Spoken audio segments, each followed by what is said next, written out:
So today we're going to talk about budgeting. This is the first of 10 videos that walk through the Next Dollar Roadmap, which is basically the baseline of martinmoney.com, where we set, step-by-step instructions on navigating the path to financial independence. And budgeting is the starting point. It's where we begin. In case you missed it, we had an intro video that I posted last week. You can go back and watch it. There's a link to it down in the description below. There's also links to all the subsequent videos. As I get those posted, I will add those to the description. But for now, let's go ahead and jump into budgeting. All right, so picture for a minute a place you've always wanted to visit, but you've never been able to go. Now imagine that you're planning a trip to visit this place. The first pieces of information you'll need to make your plans are where you're going and where you're starting from. This may seem painfully intuitive, but the truth is nearly any plans we make to carry us from one place to another, be it in our career, education, relationships, and especially in finances, require an endpoint and a starting point. Now the endpoint is easy to visualize. It's the goal, the prize. It's where all the fun and the glory are. The starting point, on the other hand, is less glamorous. Ideally, there's no room for imagination or subjectivity here. The starting point is where we are now. It's the harsh reality of our current status, which is inferior to where we want to be, because if it wasn't, why would we be trying to get somewhere else in the first place? However, if we fail to properly evaluate where we are, it's impossible to know how to get where we want to be. And just like you can't go to Chicago without knowing whether or not you need to travel north, south, east, or west, you can't reach financial goals without an accurate appraisal of your present situation.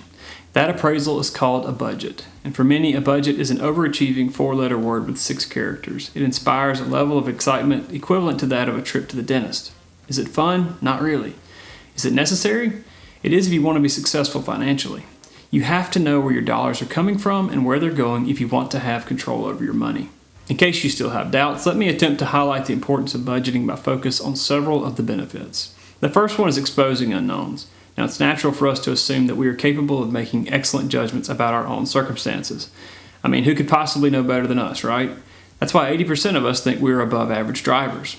And in case you didn't catch that, it's also a perfect example of how, even though we may be in the best position to evaluate our own circumstances, it doesn't mean we do so accurately. After all, how can 80 out of 100 drivers be above average if it's only mathematically possible for 49 out of 100 drivers to be above average? And when most people do their first budget, they're generally surprised to find out how much money they're spending in a few categories. Now, one of the big ones for me was dining out. In my 20s, I worked about 25 miles from home, and it was much easier to pick up something than carry lunch to work. Now, when I did a budget, I discovered that I spent more on food from restaurants than I did on food from grocery stores each month.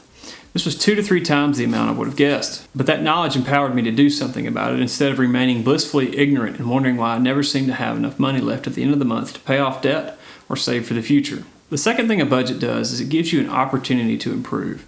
You know what else I had back in my 20s? A landline. That's right, I feel the gray hair emerging from my scalp as I say this, but for those of you who may not recall such days, nearly everyone had phones that actually had to plug into a wall at their house. Then came cell phones, and as cellular technology began to improve, many people began to question the need for landlines. As I remember, we were paying $40 a month for a phone we rarely used. That's $480 a year.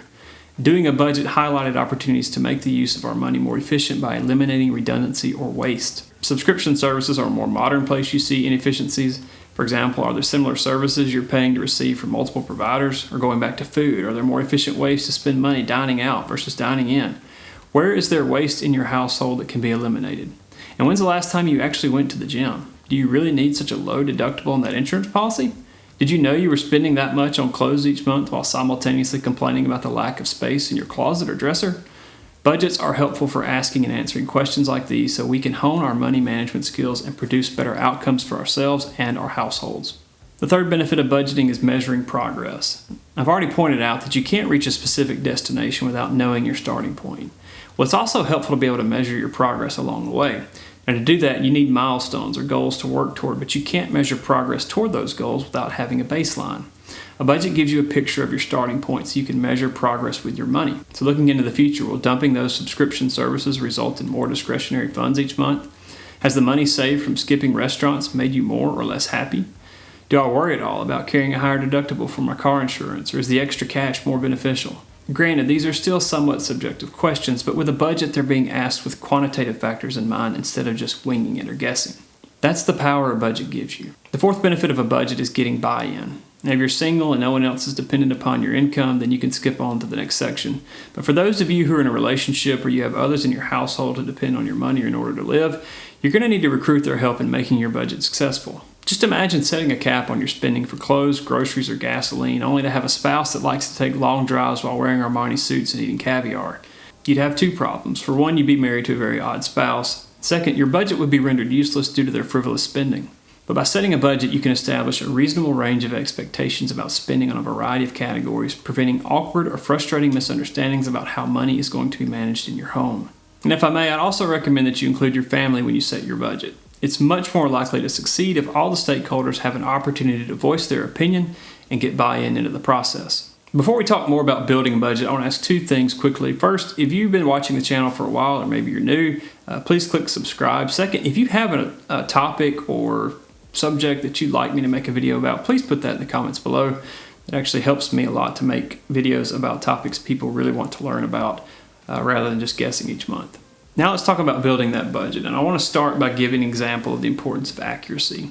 Did you know that if you were traveling from Boston, Massachusetts to Lisbon, Portugal, that's also a port city by the way, and you were going by boat and you were just 1 degree off in your navigation, you would travel 3,124 nautical miles to the east and end up 51.86 miles north or south of Lisbon? Now, you probably didn't know that, and you probably never cared, but this is a useful metaphor for the importance of accuracy. It can be tempting to just get your budget close enough, but the effectiveness of your budget is also correlated to its accuracy. And just like you wouldn't want to aim for Lisbon but land in Nazare, it doesn't make much sense to do a half-baked budget and continue to be frustrated by a lack of clarity about where your money is going each month. Do yourself a favor and be thorough. It will get easier as you continue to update your budget regularly. Now, with that in mind, let's walk through the steps of creating a monthly budget. The first thing to do is add up your income. If you have a steady, predictable income, this step should be pretty easy. If your monthly income is somewhat irregular because you own a small business, work on commission, or some other variable, look back up to a year in the past and average the amount you receive in income each month. And even then, with a potentially volatile income, you might want to set your expectations conservatively. It's much easier to figure out what to do with extra money at the end of the month than it is to find more. Now, personally, if I have an extra payday in a month or if I get a bonus, I leave that off my budget and I use that money to beef up emergency funds or saving for larger expenses. But the primary thing to focus on at this point is being sure you set your income target at an amount that you can realistically reach. The second step is to list all your expenses. Now at this point, you're just going to list the expenses you have each month, not the amount of these expenses. You're just trying to establish a place to record everything, so when you begin applying actual dollars to the budget, all your expenses have a place to go. Now if you must, dig up credit card statements, bank statements, or whatever else it takes to help ensure that your list is complete. Again, it will only be as effective as it is accurate, so be sure to capture everything. The third step is to organize those expenses into similar categories. Now, to be able to draw conclusions about your spending habits, you'll need to organize your expenses into categories. So for example, you may want to lump all of your charitable giving into one category if you give to multiple organizations. Or create a single category for kid-related expenses if you have multiple kids involved in multiple activities. The point is to streamline things as much as possible so the end result is discernible and useful for improving financial decisions. Now, as an example, I'm putting on the screen a list of categories that my wife and I have in our own budget. Once you have your own list of categories, group them into gifts, needs, wants, and savings. Gifts obviously being gifts that you give, needs being needs that you have each month, things that aren't discretionary, things you have to pay for each month like rent, utilities, food. Wants are things like entertainment or other expenses that you can frivolously spend money on. And finally, savings, money that you're going to put away for either emergency fund or to invest. Now, doing this will add visibility to areas of your budget you have more control over. So as an example, you'll probably have a higher degree of control over the amount you spend on entertainment each month than you will on your electric bill. Now, logically, it will be more helpful to focus your attention on the parts of your budget that are either large expenses or places you have a high degree of control. Step number 4 is to set your budget. So now that you have everything organized, it's time to begin applying numbers to your budget. Now, I recommend that you begin by taking the average of the previous 12 months of spend for each category and insert those figures into your budget. This will give you a clear picture of your previous spending behavior so you can realistically set expectations going forward. Hopefully you'll have records of this in bank accounts or credit card statements that you can actually pull to get accurate data from. If not, you'll just have to do your best and guess as you set the budget, but then record it carefully going forward. Now, this step is also where you'll begin to realize just how much you've been spending in different categories, and some ideas will begin to percolate about how you can use your money more wisely. Once again, for expenses that are irregular, I recommend taking the average over the previous 12 months and adding 1% or 2% more to account for inflation. If you want to get deep into the weeds, you can make monthly adjustments if you expect expenses to be significantly higher or lower in a given category, but you should know going into it that doing so will require a lot of effort. After you have your expenses listed, begin looking for opportunities to make changes. Where are you spending more than you'd like? Where are you spending too little? How much is left after you total your expenses against your income? How much of your monthly spending can you control and how much is difficult to adjust? Are you saving anything? Start moving dollars around where you can to set a budget that's consistent with your financial goals.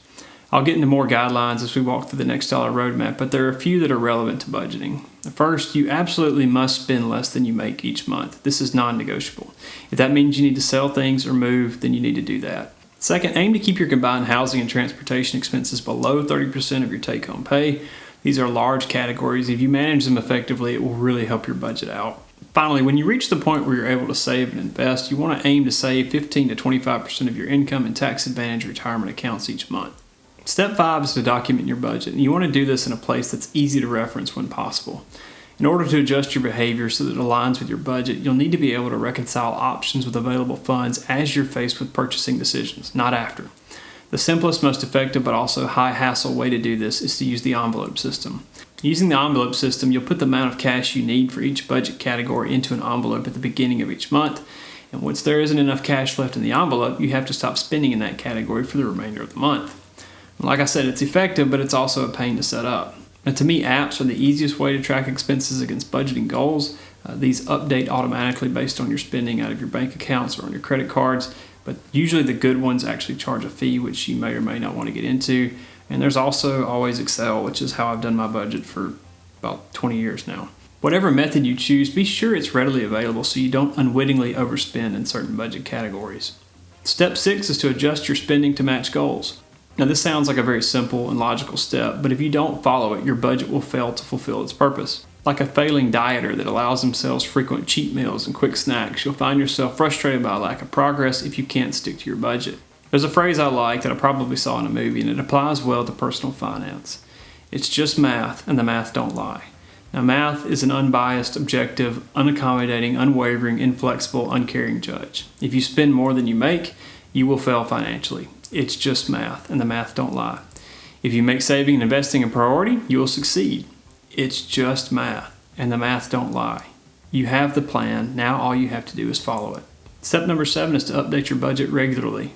This is the step that causes most budgets to fail. It can be a lot of work to account for all of your expenses and plug them into your budget, but there are a few ways to help yourself out. First off, if you can use debit or credit cards, your bank or credit card company will probably have online balance sheets that update automatically. And typically there's an option to download these transactions to a spreadsheet that should save you some time if you're keeping your budget in a program like Excel. If you want to take further advantage of technology, you can use one of the apps I was talking about earlier. Some are Quicken, EveryDollar, Monarch Money, or Empower. All of these apps can be connected to multiple accounts and pull all of your expenses into one common place for quick reconciliation. Most of these apps do charge fees, but if that's what it takes to help make sure you're keeping your budget, then it's probably worth it. Whatever you do, just find a system that works for you and stick with it. I'm going to close with a story. When I was 34, I got some feedback from my doctor about high cholesterol. Now, I didn't think you were supposed to have to worry about that until you're like 50 or so I was pretty surprised. You might even say it felt a bit unfair. Now, I sulked about it a little bit, but it occurred to me that there was only one person who could fix the issue, and I saw him in the mirror every morning. And the bad news is he's the guy that got me into that spot. The good news is I had control over the health choices I made, so I decided to exercise and eat better, and I'm happy to say that I got back into shape. The truth is we also have control over our financial circumstances.